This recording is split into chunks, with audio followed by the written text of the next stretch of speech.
बिस्मिल्लाहिर्रहमानिर्रहीम अस्सलाम वालेकुम वरहमतुल्लाहि वबरकातुहू। सर स्टडी कर रहे हैं फर्स्ट ईयर फिजिक्स। हमारे पास है यूनिट नंबर 5 है, वर्क एनर्जी पावर है हमारे पास। और इसका हमारे पास जो आज का टॉपिक है हमारे पास वर्क के हवाले से वो है work done against gravitational field. तो जो भी ऑब्जेक्ट हमारे पास अंडर ग्रेविटी वर्क कर रहे होते हैं उसको एक्सप्लेन करना है हमें। ठीक है, हम सिंपल सी चीज़ जानते हैं वर्क डन किसे कहते हैं। वर्क डन कहते हैं जब भी हम किसी ऑब्जेक्ट पे कोई फोर्स लगाएं और वो कुछ डिस्प्लेसमेंट कवर्ड कर ले, तो फिजिक्स के टर्म में ये कहा जाता है कि ये काम जो हुआ है कुछ फासले तक, कुछ डिस्प्लेसमेंट तक जो काम हुआ है और जो फोर्स लगती रही है, इसने कुछ ना कुछ काम किया है। जो काम किया है उसको हम वर्क डन कहते हैं। ठीक है, अब हमने इसके बाद इससे वर्क डन की डेफिनेशन के बाद फिर हमने स्टडी किया था कि अगर हम कोई फोर्स लगाएं और डिस्प्लेसमेंट हो उसके अंदर, तो ये वर्क डन है हमारे पास। और अगर ये लीनियरली मूव कर रहा हो, ऑब्जेक्ट सीधा स्ट्रेट लाइन में मूव कर रहा हो, तो हम कहते हैं फिजिक्स की टर्म में हम ये कहते हैं कि वर्चुअली इसके अंदर एक एनर्जी स्टोर हो गई है जो कि पोटेंशियल एनर्जी है। सीधा सफर करने की वजह से, हवा में नहीं, ऑन रोड, सीधा हॉरिजॉन्टल मूव करते हुए, यानी हवा में भी नहीं है, सीधा रोड के ऊपर मूव करते हुए। अब ये तो हो गई, कहा हमने काइनेटिक एनर्जी स्टोर हो जाती है उसमें। दूसरा केस वर्क डन का हमने ये कहा कि कोई भी ऑब्जेक्ट जो जमीन से हवा के अंदर जाए, मूव करे अंडर ग्रेविटी, तो हम कहते हैं अब जो फोर्स लगी और इसने जो डिस्प्लेसमेंट कवर्ड किया, तो इसने कुछ ना कुछ, फिजिक्स के टर्म में कहा कि इसने कुछ ना कुछ काम किया। जो काम किया तो इसमें एनर्जी जो स्टोर हुई वो पोटेंशियल एनर्जी होती है, due to the position, due to the height और ड्यू टू द मोशन जो होती है वो काइनेटिक एनर्जी होती है। ठीक है, तो वही पोटेंशियल एनर्जी को ही हम फर्दर स्टडी कर रहे हैं, क्योंकि अंडर द ग्रेविटी है, यानी कि against gravitational field, gravitational field के अगेंस्ट जाते हुए वो वर्क डन कैसे होगा। तो अब एक यहाँ पे एक कंसिडर कर लिया, बुक की फिगर को फॉलो मत कीजिएगा, वो थोड़ा गड़बड़ है उसके अंदर। ये ग्राउंड दिखाया हमने, ठीक है। इसके बाद हमने ये कहा कि अब अगर हम ये एक ऑब्जेक्ट है जिसका मास m है, इसको हम ऊपर की तरफ फोर्स लगाते हैं। दो केस हैं, या तो हम उसको लिफ्ट कर रहे हैं, ऊपर खींच रहे हैं, या जैसे कि बॉल है जिसको हम थ्रो करते हैं अपवर्ड। ठीक है, दोनों सूरतों में फोर्स कहाँ लगाते हैं, फोर्स जाती है अपवर्ड। या तो ये समझ लें कोई लिफ्ट करना कह लें, या कोई लिफ्ट है जो खींच रही है किसी ऑब्जेक्ट को, या कोई बंदा थ्रो कर रहे हैं अपवर्ड। तो जब भी दोनों केसेस में कोई सा भी केस कह लें, तो मास तो उसका m है, और उसको जो फोर्स लगा के इसको जमीन से उठा के ऊपर फेंका या ऊपर खींचा गया, तो वो जो फोर्स लगी एक्सटर्नली, जो इसके अंदर नहीं थी, जो बाहर से लगी, उसको कहा एफ ई एक्स। ई एक्स का मतलब है, शॉर्ट फॉर्म है ई एक्स, यानी कि एक्सटर्नल। तो एक्सटर्नल फोर्स इस पर अप्लाई कर रहे हैं, और ये मूव करके कहाँ जा रहा है, ऊपर जा रहा है। जिस डायरेक्शन में फोर्स हो रही है उसी डायरेक्शन में क्या है, वो डिस्प्लेसमेंट कवर्ड करता हुआ जा रहा है। तो दोनों की डायरेक्शन सेम हो गई है। जो वर्क डन होगा वो हमारे पास मैक्सिमम हो जाएगा इसके अंदर। जितना भी फासला है, यानी कि वो h है हमारे पास, और जितनी भी फोर्स है इनको हम डॉट प्रोडक्ट करके सॉल्व करेंगे, तो ये हमें एक्सटर्नल वर्क देगा। यानी एक्सटर्नल फोर्स की वजह से जो काम होगा उसे हम बोलेंगे कि ये एक्सटर्नल वर्क है। ये तो हो गया सिंपल पहला केस। दूसरा केस हम ये कहते हैं, जब हम इसको मूव कराया, अप ले गए, और वहां पे जाने के बाद अगर हम चेक करें, जैसे एक लिमिट आएगी, एक हाइट पे जाने के बाद एक लिमिट आएगी, जिसके अंदर क्या होगा, ये फोर्स जो हमारे पास, जो एक्सटर्नल फोर्स लगा रहे थे हम, वो जाके आहिस्ता आहिस्ता कम होती चली जाएगी। तो जाहिर बात है, अब ये तो हो गया वो जो दोनों के दोनों इन पैरेलल है, अगेंस्ट नहीं है। ये अगेंस्ट वाला केस नहीं है, ठीक है। और दूसरा केस हमारे पास ये होगा कि जब अगर उसके ऊपर, जब ये ऊपर चला गया, एक हाइट रीच कर गया, उसके बाद ये रुक जाएगा हमारे पास। जब ये रुक जाएगा वहां पे, तो उसके बाद वो नीचे फॉल डाउन करेगा। जो फॉल डाउन कर रहा होगा वहां पे, तो वो एक वेट की सूरत होगी जो उसके अगेंस्ट लगी हुई होगी। इसके अंदर यहाँ पे देखें, मोशन की बात नहीं कर रहे हैं हम इसके नीचे आने की, लेकिन इस पॉइंट पे पहुंचने के बाद दो फोर्स, एक एफ एक्सटर्नल और एक दूसरा आ गया डब्ल्यू आ गया। डब्ल्यू वर्क डन नहीं है, ये डब्ल्यू कौन सा है, वेट की फोर्स है। इसको हम एफ ऑफ जी भी कह सकते हैं, ठीक है, is equal to m g हमारे पास। इसको चाहे तो आप आगे करके लिख सकते हैं F G, under gravity field जो फोर्स, यानी वेट ही, वो वेट ही होता है एक्चुअली। ठीक है, इसको पूरा डिफाइन करते हैं आहिस्ता आहिस्ता, ताकि आपको समझ में आता जाए। पहला केस आपको बहुत आसानी से समझ में आएगा, दूसरे केस के लिए थोड़ा सा उसको समझना पड़ेगा आपको। ठीक है, फर्स्ट केस याद रख लीजिए, दोनों के दोनों इन पैरेलल हैं। जो एक्सटर्नल फोर्स है और डिस्प्लेसमेंट दोनों की डायरेक्शन अपवर्ड है। तो कंसिडर कर लिया एक ऑब्जेक्ट जिसका मास m है, वो नजर आ रहा है आपको, at rest and rest at surface of earth, surface की सरफेस, अर्थ की सरफेस पे वो रेस्ट के अंदर है। When external force F e x, जो नजर आ रहा है F e x, external force applied on it, जब उसे अप्लाइड किया हमने एक्सटर्नल फोर्स, इट कहता है कि object move to such a height, एक हाइट कैरी करने लगा वो, या पहुंच गया किस हाइट पे, एच पे, अगेंस्ट द ग्रेविटेशनल फोर्स, ज़्यादा ज़मीन से ऊपर जा रहा है तो ग्रेविटी की फोर्स लगती ही जा रही है। ठीक है, तो कहता है कि both external force F e x, ये जो एक्सटर्नल फोर्स है, एंड द एच, जो ये डिस्प्लेसमेंट है आपकी, are in the same direction, दोनों की डायरेक्शन सेम है। तो अब ये जो कोई हम सिंपल वर्क की डेफिनेशन, जब भी कोई फोर्स लगाए, कुछ फासला कवर करे, तो वो वर्क डन हो जाता है वहाँ पे। तो ये एक्सटर्नल फोर्स है, तो ये वर्क डन भी कौन सा होगा, W E x, external work done. वो किससे रिलेट करेगा, किसकी वजह से आएगा हमारे पास, वो external force into displacement, displacement यहाँ पे एच है हमारे पास। ठीक है, तो डॉट प्रोडक्ट खत्म करेंगे, क्रॉस थीटा आ जाएगा। अब दोनों की डायरेक्शन सेम है, angle between them is zero, zero कहलाएगा हमारे पास, कोस जीरो होता है 1 के बराबर होता है, तो एफ ई एक्स एच बराबर हो जाएगा एफ ई एक्स एच के बराबर आ जाएगा। ठीक है, ये सिंपल हो गया हमारे पास। अब यहाँ पे हमने कहा कि जब भी जो बॉडी अंडर द ग्रेविटी होती है, उनके जो फोर्स होती है वो बराबर रहती है एम जी के बराबर हो जाती है हमारे पास। तो ये फोर्स जो इसका मैग्नीट्यूड होगा, इस फोर्स का जो डायरेक्शन नहीं, इस फोर्स का जो मैग्नीट्यूड होगा वो क्या होगा हमारे पास, वो एम जी के बराबर होगा हमारे पास, जब ये फोर्स लग रही है।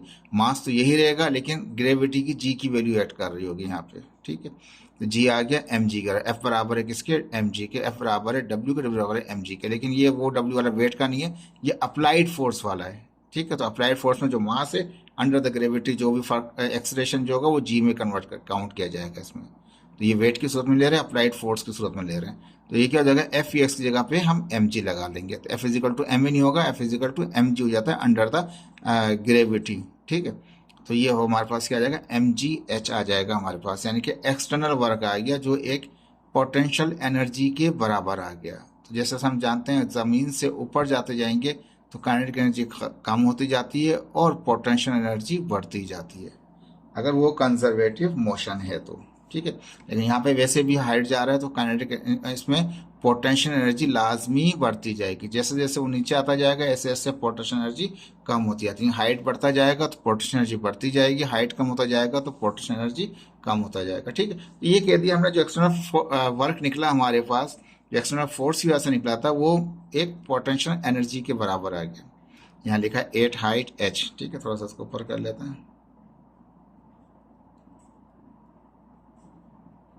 कहता है 8 हाइट एच, जब वो एच पे पहुंच गया तो एन अदर फोर्स जो कि एफ जी है।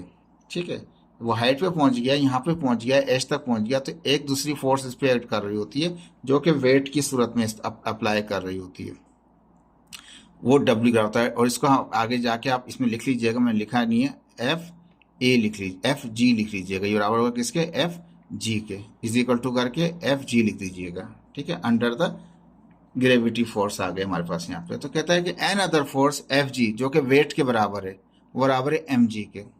ठीक है, अब सिर्फ वेट की बात कर रहे हैं, वो हाइट पे पहुंच गया, उसके बाद उसको नीचे आना है, जैसे ही वो उसको हाइट पे नीचे आना है तो उसको इस पे एक ही फोर्स लग रही होती है जो कि ग्रेविटी की होती है। अप्लाइड फोर्स का काम यहाँ तक था, जिसको लेके चला गया एक हाइट तक, एच तक ले गया अप्लाइड फोर्स, वहां जाके वो खत्म हो जाएगा। अब उसके बाद वहां से दूसरा केस शुरू होगा जो कि नीचे फॉल डाउन हो रहा होगा।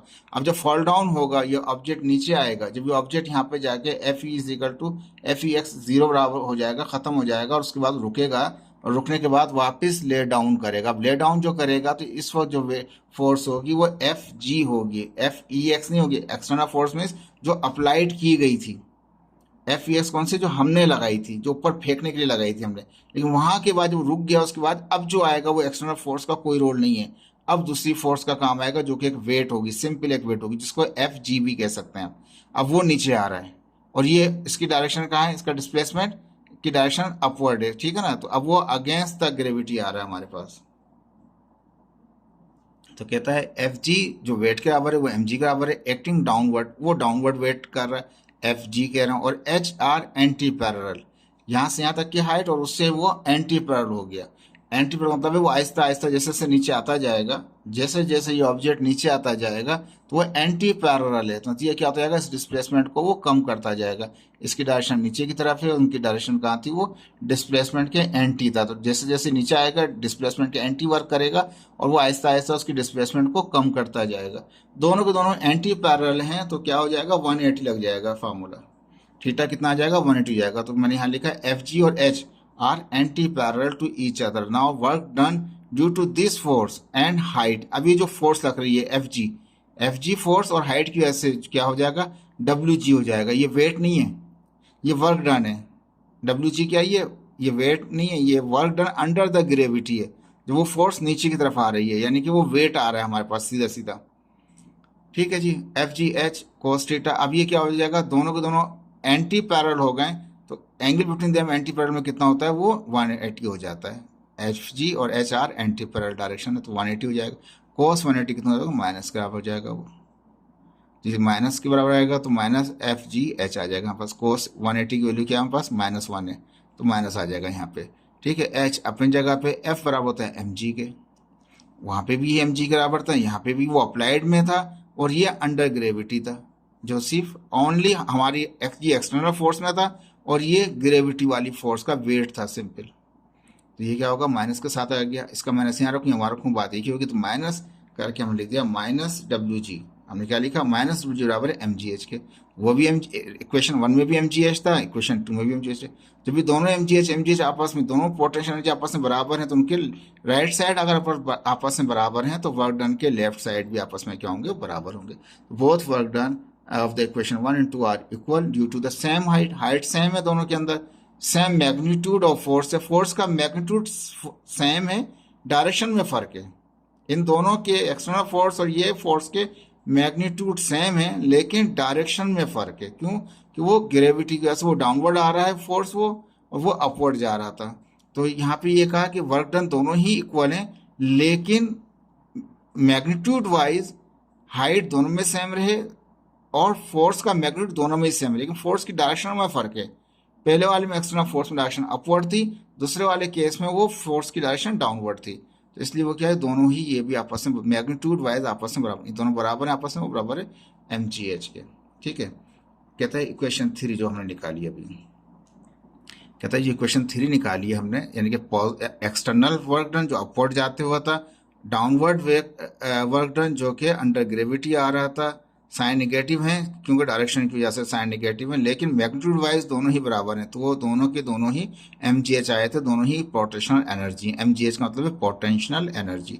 तो कहता है कि दोनों के दोनों वर्क डन थे इक्वेशन 3 के अंदर। तो work done on the object पर जो वर्क डन हुआ है किस वजह से, एक्सटर्नल फोर्स की वजह से against the gravitational field is store in the form of potential energy. कहता है जो एक्सटर्नल फोर्स आपने लगा के ऑब्जेक्ट को ऊपर फेंका था, जो एक्सटर्नल फोर्स लगा के आपने पहली क्वेश्चन निकाल दी, ऊपर फेंका था, वो और दूसरा नीचे आने वाला दोनों ही सेम है। तो कहता है कि जो भी आप एक्सटर्नल फोर्स लगाएंगे अगेंस्ट ग्रेविटेशनल फील्ड के अगेंस्ट काम कर रहे हैं, ऊपर लेके जा रहे हैं, अगेंस्ट द ग्रेविटी जा रहा है, एनर्जी स्टोर हो जाएगी किस फॉर्म में, पोटेंशियल एनर्जी की फॉर्म में एनर्जी स्टोर हो जाएगी। तो ऐसी एनर्जी जो कि अगेंस्ट ग्रेविटेशनल फील्ड वर्क कर रहे हो तो कहता है कि such potential energy is called gravitational potential energy. तो ऐसी एनर्जी, पोटेंशियल एनर्जी जो अगेंस्ट द ग्रेविटी काम कर रहा हो उसको ग्रेविटेशनल पोटेंशियल एनर्जी कहते हैं। And it is represented by U G, उसको यू जी से जाहिर किया जाता है। ठीक है, यू जी बराबर है किसके, वो एक्सटर्नल वर्क डन के बराबर है, वो बराबर है अपवर्ड जाते हुए फोर्स की वजह से वर्क डन के बराबर है, और डाउनवर्ड आते वाले फोर्स के वर्क डन की वजह से भी आपस में वो बराबर है, और साथ साथ वो एम जी एच के बराबर है, यानी कि पोटेंशियल एनर्जी के ही बराबर है। लेकिन सिंपल सा वर्क था, ये मुश्किल नहीं था। दोबारा रिकॉल कर देता हूँ, नीचे से ऊपर जा रहे हैं तो ये हमने फोर्स लगाई थी, जब वो एक हाइट पे रीच कर गया तो उसके बाद उसको फॉल डाउन होना है। दूसरा केस फॉल डाउन का है, पहला वाला अपवर्ड का है। तो पहले केस में जब अपवर्ड जाएगा तो इक्वेशन 1 बनाएंगे हम, तो उसमें दोनों के दोनों सेम इन पैरेलल हैं तो वो मैक्सिमम आ जाएगा। दूसरा केस वो है जब वो फॉल डाउन कर रहा होता है, जब फॉल डाउन कर रहा होता है तो उस वक्त जो उसमें एक्सटर्नल फोर्स तो ऊपर जाके जीरो हो गई, एक लिमिट आया हाइट पे पहुंच के वो तो जीरो हो गई, खत्म हो गई, एक्सलेशन भी वहां पे जीरो हो गया। अब उसके बाद उसको नीचे आना है, नीचे आना है तो उसमें एक ही फोर्स लगती है जो वेट होता है, जिसको एफ जी भी कह सकते हैं। वही दोनों के मैग्नीट्यूड बराबर हैं, फोर्सों के दोनों मैग्नीट्यूड बराबर, दोनों की हाइटें बराबर हैं, पर डायरेक्शन में फर्क है। तो पहले वाले में दोनों की डायरेक्शन फोर्स की उनकी अपवर्ड थी, तो वो पॉजिटिव आ गया। दूसरे में वर्क डन जो है, जो डाउनवर्ड फोर्स है हमारे पास, वो और हाइट की डायरेक्शन क्या है, वो अपोजिट है। अपोजिट है तो क्या है हमारे पास, वो नेगेटिव में आएगा। इसमें जब ये अब पैरेलल हैं तो फोर्स के बढ़ने के साथ साथ जितनी ज़्यादा फोर्स लगाएंगे इतनी ज़्यादा एक्सेलरेशन, जितनी ज़्यादा हाइट वो रीच करता जाएगा। जितनी ज़्यादा ये फोर्स बढ़ती जाएगी इतना ही डिस्प्लेसमेंट कम होता चला जाएगा। तो वो एंटी पैरेलल हैं और ये पैरेलल हैं। तो एंटी पैरेलल की वजह से वो माइनस साइन आ रहा है, पैरेलल की वजह से क्या है, वो प्लस साइन है। दोनों ही में जो एनर्जी स्टोर होगी डेट इज पोटेंशियल एनर्जी। तो ऐसी एनर्जी को, जो वर्क डन होगा हमारे पास अंडर द ग्रेविटी फील्ड, उसको हम कहते हैं ग्रेविटेशनल पोटेंशियल एनर्जी। आसान सा टॉपिक है, मुश्किल नहीं है, इसको याद कर लीजिएगा। ओके जी, अल्लाह हाफिज़।